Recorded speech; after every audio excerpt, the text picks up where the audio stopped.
அறியப்படாத தேவன்.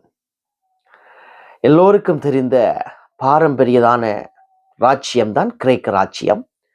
அந்த கிரேக்க ராஜ்யத்துல மிக முக்கியமான ஒரு பட்டணம் தான் எதென்ஸ். நமக்கு தெரியும், இந்த ஒலிம்பிக் கூட உருவானது கிரேக்கத்தின் எதென்ஸ் நகரில் தான். இப்படிப்பட்டதான மிகவும் புகழ்பெற்றதான இந்த இடத்துக்கு பவுல் போகிறார் ஊழியத்துக்காக. அப்படி ஊழியத்துக்கு அந்த எதென்ஸ் நகர மக்களை போய் பார்க்கிற பொழுது மாஸ் மேடை என்ற இடத்திலே அவர்கள் எல்லா தேவர்களுக்கும் அவர்கள் என்ன செய்கிறார்கள் என்று சொன்னால், அங்கே ஒரு பலிபீடங்களை கட்டி வைத்து அங்கே வழிபட்டு கொண்டிருக்கிறார்கள் எல்லா தெய்வங்களுக்கும். இப்படி வழிபட்டு கொண்டிருக்கிற பொழுது ஒரு ஆச்சரியமான காரியம் என்னவென்றால், இன்னும் ஒரு பலிபீடத்தை அவர்கள் கட்டி வைத்திருக்கிறார்கள் புதிதாக. அது எதற்காக என்றால், அறியப்படாமல் இருக்கிற தேவனுக்காக அதை கட்டி வைத்திருக்கிறார்கள். அது ஏனென்றா, அதாவது நமக்கு தெரிந்த கடவுள் எல்லாருக்கும் பலிபீடங்கள் இருக்குது, ஆனா நமக்கு தெரியாமையும் ஒரு கடவுள் இருப்பார். அவருக்காக என்று சொல்லி அறியப்படாத ஒரு தேவனுக்கும் ஒரு பலிபீடத்தை கட்டி அவர்கள் அங்கே பலி செலுத்தி ஆராதித்துக் கொண்டிருக்கிறார்கள். இந்த நேரத்துலதான் பவுல் போய் மாஸ் மேடையில நின்று பிரசங்கிக்கிறார். அந்த அறியப்படாத தேவனைத்தான் நான் உங்களுக்கு அறிவிக்க வந்தேன். இன்றைக்கு பிரியமானவர்களே, இன்றைக்கு மனுஷன் மெய்யான தெய்வனை அறியாத படிக்கு இன்றைக்கு அறியப்படாத தேவனை ஆராதிக்காமல் தானாய் அறிகின்ற தேவனை மட்டும்தான் ஆராதித்துக் கொண்டிருக்கிறான். நீங்க பார்த்தீங்களா, இன்றைக்கு மனுஷன் தன்னுடைய பரம்பரையாய் செய்து கொண்டு வருகிறதான காரியங்களை பின்பற்றி கல்லை வணங்குறான், மரத்தை வணங்குறான், மிருகத்தை வணங்குறான். இப்படி எல்லா காரியங்களையும் அவன் வணங்கி கொண்டே இருக்கிறான். ஆனால் இன்னும் பல மனிதர்களுடைய இருதயத்துக்குள்ளே அறியப்படாத தேவன் ஒருவர் இருக்கிறார். நீங்க பார்த்தீங்கன்னா, கடவுள் என்றால் யார் என்று உலக வரலாற்றிலே அநேகம் பேர் வரைவிலக்கணம் டெபினிஷன் கொடுத்திருக்கிறார்கள்.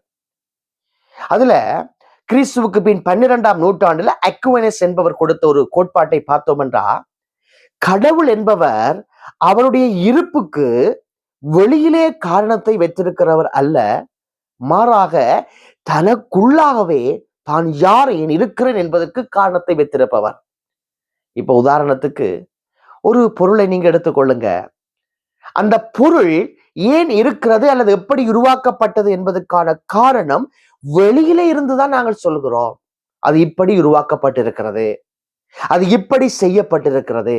ஆனால் கடவுள் அப்படிப்பட்டவர் அல்ல. தன்னிலே தானே நிறைவுள்ளவரும் தன்னில் தானே பரிபூர்ணம் உள்ளவருமாகியவர் தான் தேவன். அப்ப அவர் ஏன் இருக்கிறார் என்பதை அவருக்குள்ளாகவே அந்த பதிலை வைத்திருப்பவர் தான் கடவுள். உலகத்துல நீங்கள் எந்த புத்தகத்தையும் எந்த புராணத்தையும் தேடி பார்க்கலாம், இப்படி தன்னில் தானே நிலைத்திருக்கிற ஒரு தேவனை நீங்கள் எங்கேயுமே காண முடியாது. ஆனால் நீங்கள் வேதாகமத்திலே நீங்கள் தேடி பார்ப்பீர்கள் என்றால் அந்த அறியப்படாத தேவன் யார் என்பதை கண்டுகொள்ள முடியும். யாத்ராம 3ஆம் அதிகாரத்துல மோசே கேட்கிறார், உம்முடைய பெயர் என்ன ஆண்டவரே, உம்முடைய பெயர் என்ன? அதுக்கு தேவன் என்ன சொன்னார் தெரியுமா? இருக்கிறவராக இருக்கிறவர் என்று போய் சொல்லுகின்றார். இதுதான் தன்னில் தானே நிறைவுள்ள தன்மை, தான் ஏன் இருக்கிறேன் என்பதை தனக்குள்ளாய் வைத்திருக்கிற தன்மை. ஐ ஆம். இப்படி ஒரு பெயரை சொல்லி எந்த ஒரு தேவனும் உலகத்திலே வெளிப்படுத்தவில்லை.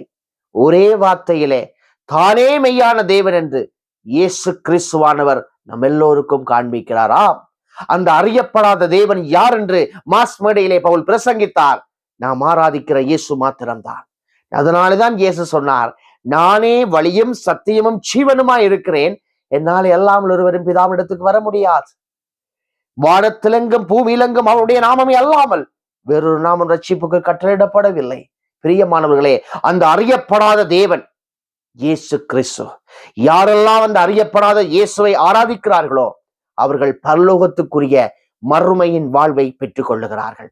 இதை பார்த்து கொண்டிருக்கிற நீங்கள் ஒருவேளை அறியப்படாத தேவனை நீங்கள் அறியாமல் இருப்பீர்கள் என்று சொன்னால் அறிந்து கொள்ளுங்கள், அவர்தான் இயேசு கிறிஸ்துவாயிருக்கிறார்.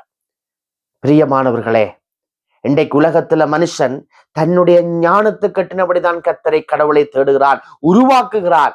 ஆனால் கடவுள் யார் என்பவர் தனக்குள்ளே பதிலை வைத்திருப்பவர். அவர் வெளிப்படுத்தாவிட்டால் நம்மாலே புரிய முடியாது. யோசித்து பாருங்கள், இந்த ஒரு பள்ளியை நீங்க எடுத்துக்கொண்டா லைட்டை பார்த்து கொண்டே இருக்கும்.